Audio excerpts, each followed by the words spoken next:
this week's Texas Roadhouse press conference. We've got a little bit of a short week with it being a holiday week. Tomorrow are our only two home events and only events of the week. Women's basketball is hosting Howard Payne at 5:15, and the men will follow with their one game of the week against McMurray at 7:30.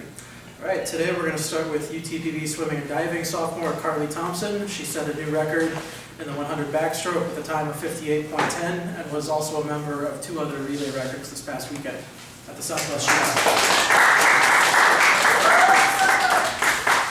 So Carly, just talk about your season so far this year. You kind of made it to the halfway point, getting ready to the conference. I think we've had a very successful season so far. Mid-season we just had this past week. All of our team, we had a lot of season bests along with lifetime bests. I went a lifetime best in my 50 free with the 23.90, and I also got a school record for my 100 backstroke going at 58.10. All right. And to set a record like that, what was that like for you? It was very exciting. I didn't notice at first because I wasn't paying attention too much to the time. I was just like, yay, it's over. But it was very exciting getting the record and going personal best times this weekend. What do you think is different from this team compared to last year's team? I think the positivity on the team has really improved this year. I just feel very confident going up to my races, having my teammates there, just helping me feel confident and be positive going up there. I guess what is it that you guys need to do or continue doing to build on the success that you guys just had? I'm just working hard at practices and just making sure that we're always there and not having excuses to not be there and just working our hardest. Great. Thank you, Carly. Thank you. Thank you. All right, we'll continue with head swimming and diving coach Cameron Kiner. His team came off their final meet of the fall season, and they'll be back with 3 more meets the rest of the year, beginning in January at the Austin College Invite.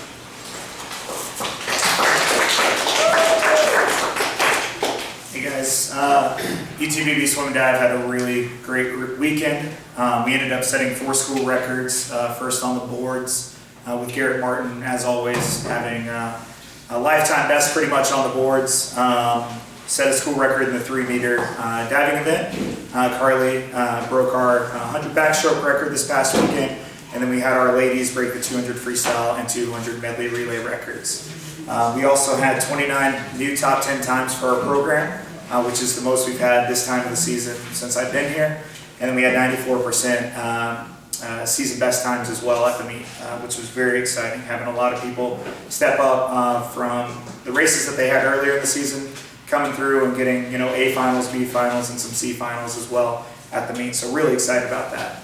Then we had Nikita Naumov win the 50 freestyle and the 100 freestyle, which is the first time we've had sprinters win that event on the men's side, probably in our program's history. So it was a very good meet, a lot of fun, a lot of racing going on. Just what was it like this weekend to see so many, personal best, program best, season best, just seemed to be, across the board in a lot of ways. It was fun. It was a lot of fun seeing the kids enjoy it and seeing just kind of light bulb go up for them of all the hard work that they put in, getting a little bit of rest going into a meet where we're not, fully rested, we're not fully tapered, we're not, shaved down, anything like that, and going out and having some season bests and some lifetime bests, seeing their excitement about it and their excitement for their teammates was a lot of fun. And it's exciting for the coaching staff, and it's nerve-wracking because now we're in the middle of the season and we're hitting a lot of really good times, so that means we got to continue working hard to make sure when we get to our conference championships we're rested well, we've got everybody where they need to be in their rest, and hopefully we don't screw it up as coaches. I know our kids do a really good job of pushing each other, and we just got to keep that going. Coach, for people that maybe don't know, because it is kind of a different structure, could you explain how the swimming and diving schedule breaks down? For sure. So it's about a 6-month season for us. So we start at the end of August, early September when we start practices, and we go until about middle of February, end of February for our conference championships. About 2 weeks after that, we have nationals with diving and swimming happening in Ohio this year. So it's a very long season, but in swimming terms, it's actually a really short season.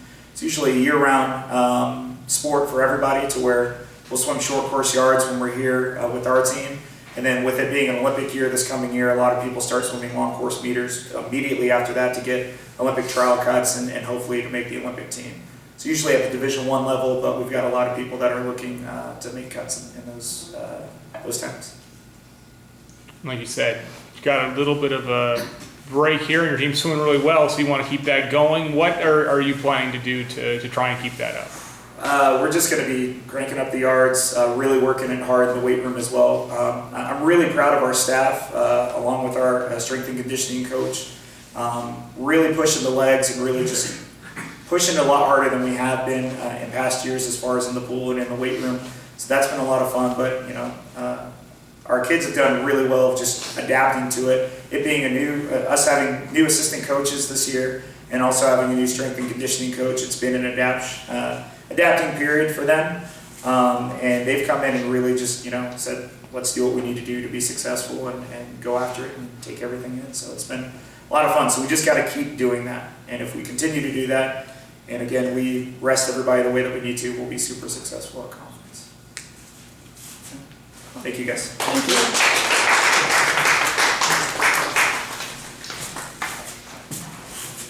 All right, we're going to switch gears now to men's basketball. Junior guard Carson Newsom had 28 points and 7 rebounds in the team's overtime victory against Western New Mexico this past weekend.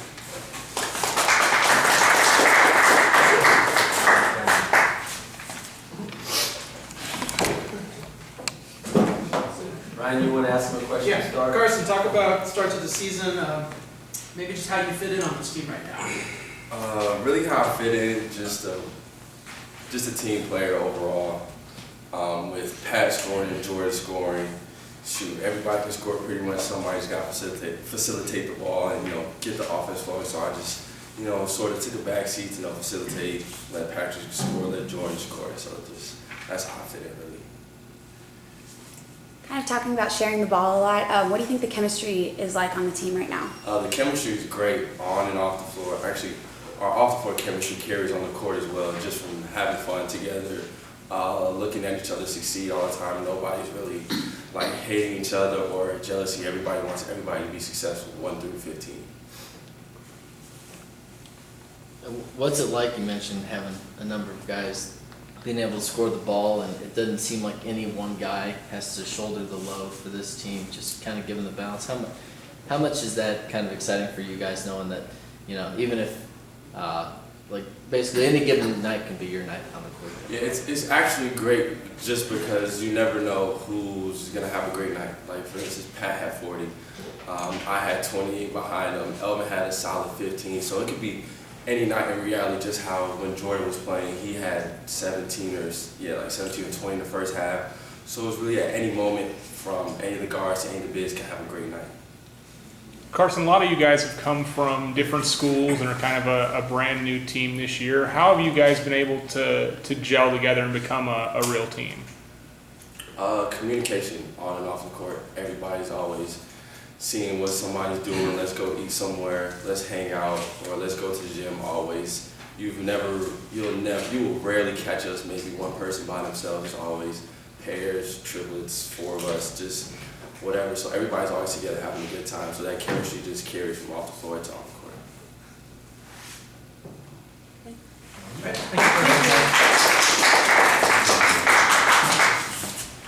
Okay, next up is senior Pat Dembley. Pat had the second best all-time individual game scoring this past weekend against Western New Mexico with 42 points and set a home record for scoring.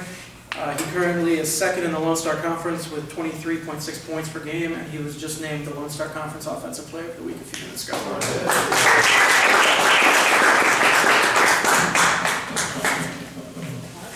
Pat, talk about your performance against Western New Mexico. Did you feel like it was your turn to step up? I definitely feel like I had to step up because Jim Horn was hurt.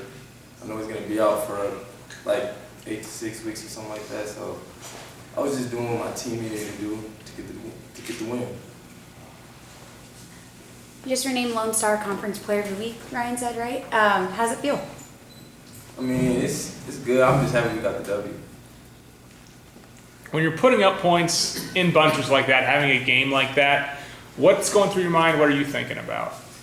I'm just thinking, trying to score the ball, just trying to do whatever I can to help my team get the win. Just grinding through everything. So just basically everything going through my mind is to get the win. Doing whatever I can, scoring, passing, rebounding, defense, just doing it all.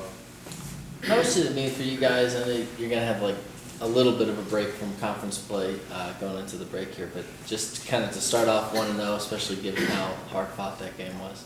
I feel like that was a great win for us because we won in overtime. Things didn't go our way some of the games, so we just had to rally through. But I feel like that's a great start to conference play, so it gives us a lot of confidence going into conference play.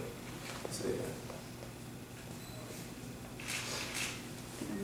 All right, thanks, Pat. Thank you.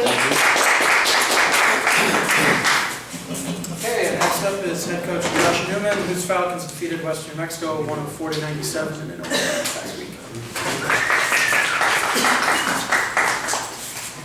I'm a little more talkative than those two guys, but they do all the talking on the floor. Well, obviously, very successful weekend for us. Getting out to a 1-0 start versus a Western New Mexico team that played really well, honestly, especially in the first half. I thought in the first half, Western New Mexico kind of took it to us, and we kind of were on our heels. But I thought the second half, we established a little bit more of our defensive presence. And as you mentioned, Pat had a fantastic game, and Carson actually stepped up and had a significant game considering what he's been doing. Prior to that game, he was averaging about 12 a game, I believe. So he really stepped up, and as Pat just gave out the secret to everybody in the country, Jordan Horn was going to be out for about 6 to 8 weeks. So, not having Jordan and not having Miles Washington, we don't need to overlook that either. We're not a team that's going to make excuses. But we had 26 points not out there for our first league game, and both of those guys, not only do they score, but they bring a lot of other intangibles to us that we need. They're both very solid on both ends of the floor. They don't rush things. They give us a balance, and so not having Miles and Jordan out there was really unique for us. And I thought our guys fumbled their way through it the first half, and the second half they really kind of figured it out. And I thought Carson did a great job of filling that void for us.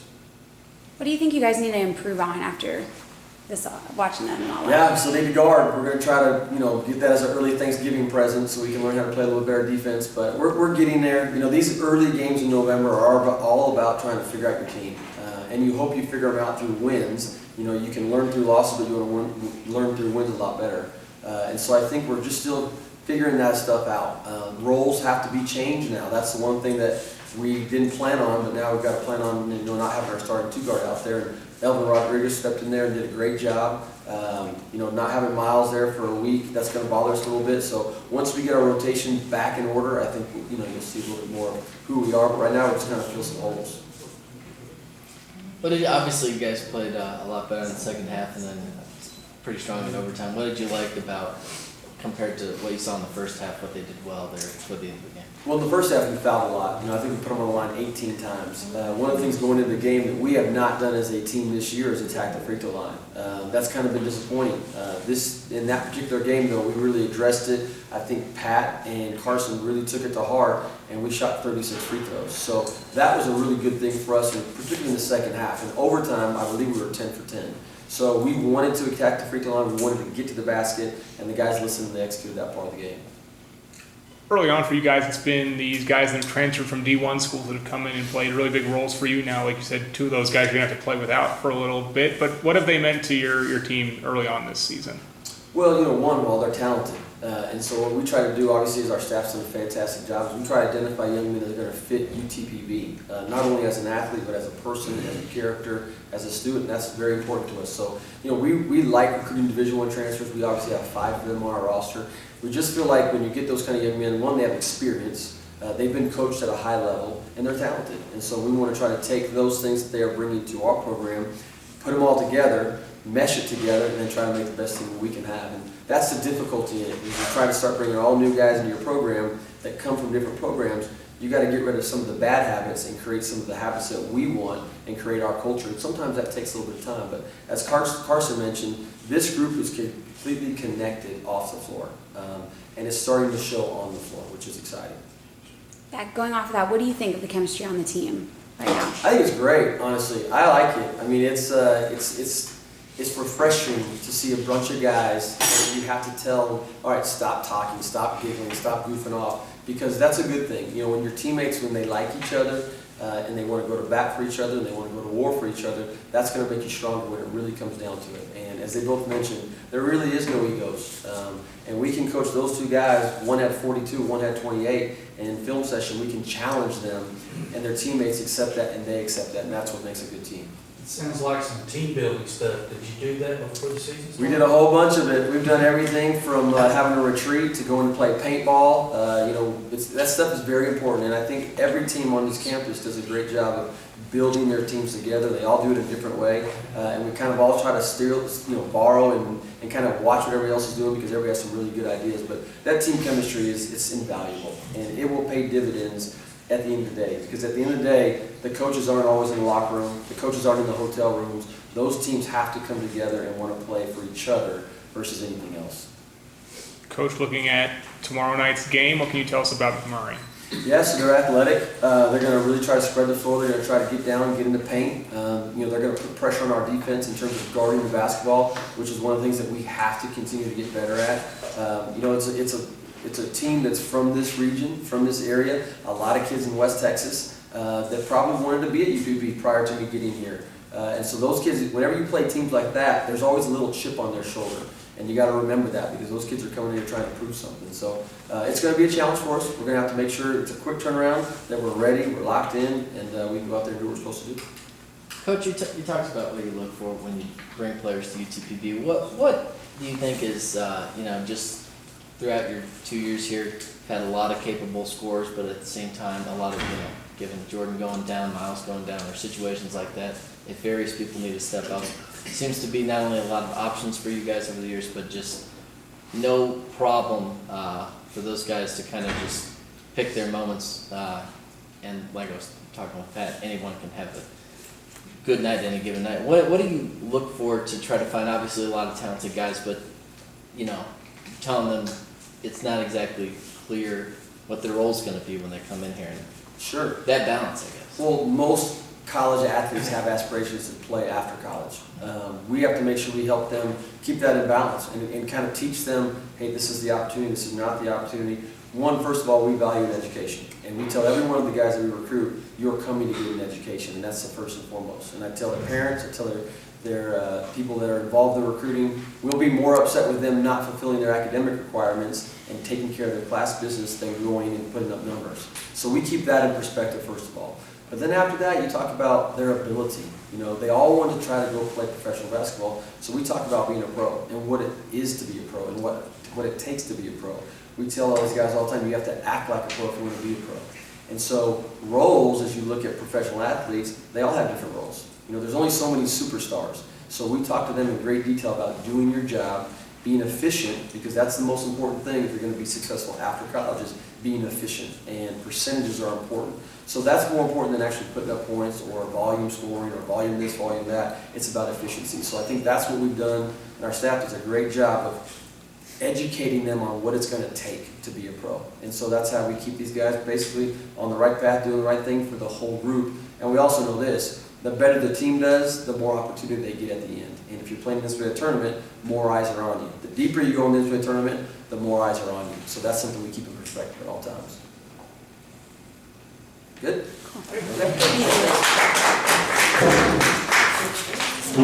Okay, moving on to women's basketball. We'll start with head coach Ray Blue. The Falcons this past week picked up victories on the road at Sul Ross and at home in their first Lone Star Conference game against Western New Mexico.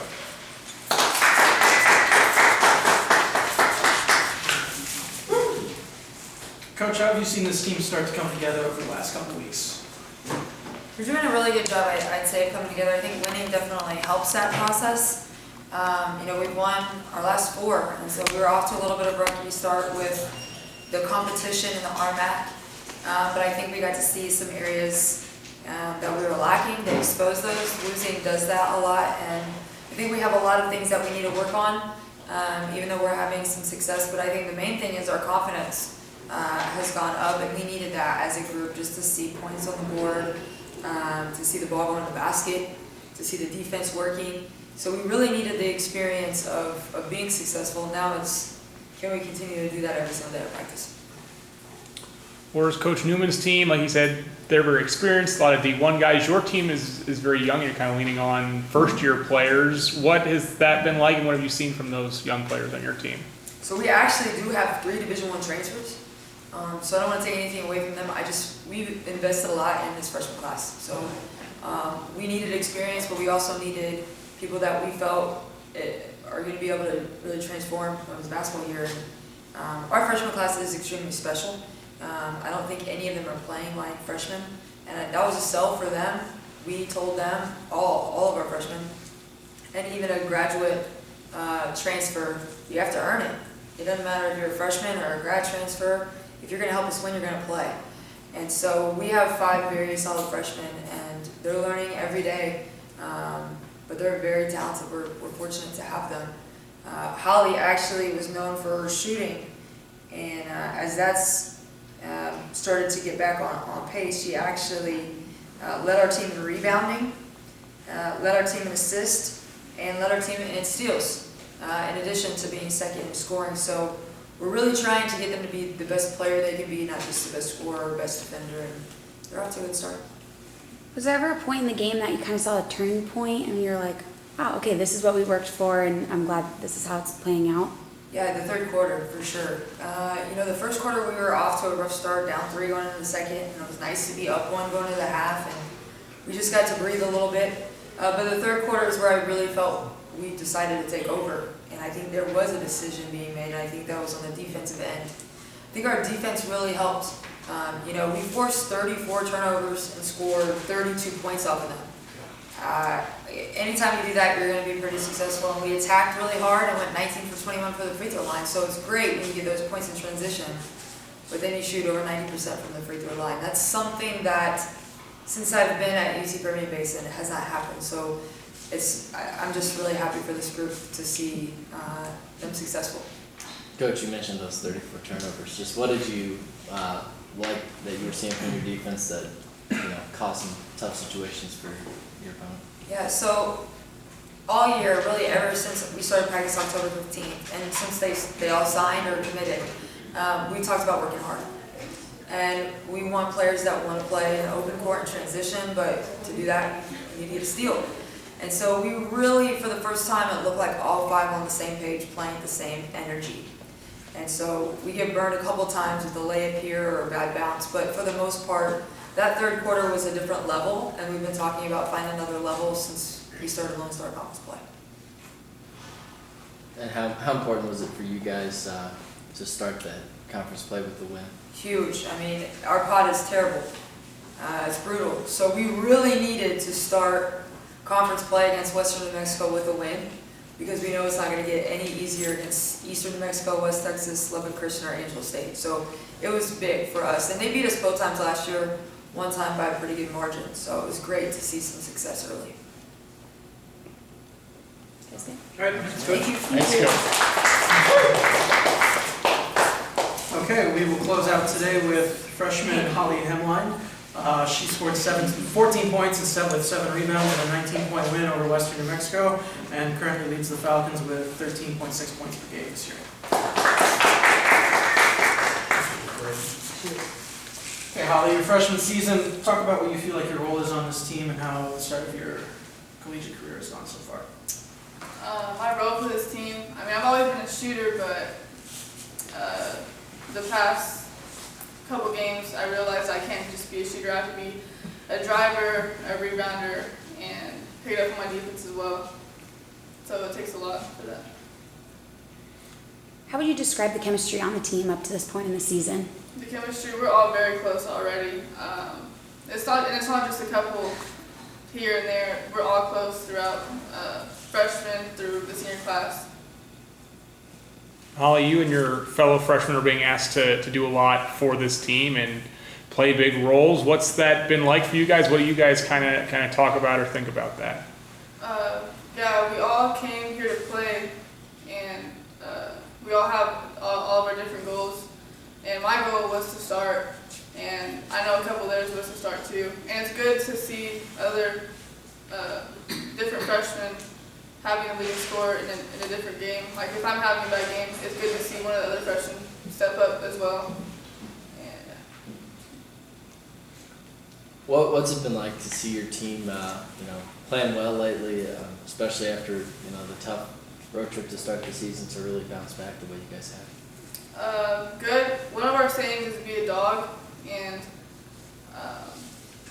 in a couple of our games, we didn't really have the dog in us, and it took us a lot to realize that, and we just had to bounce back to our other games and get the wins.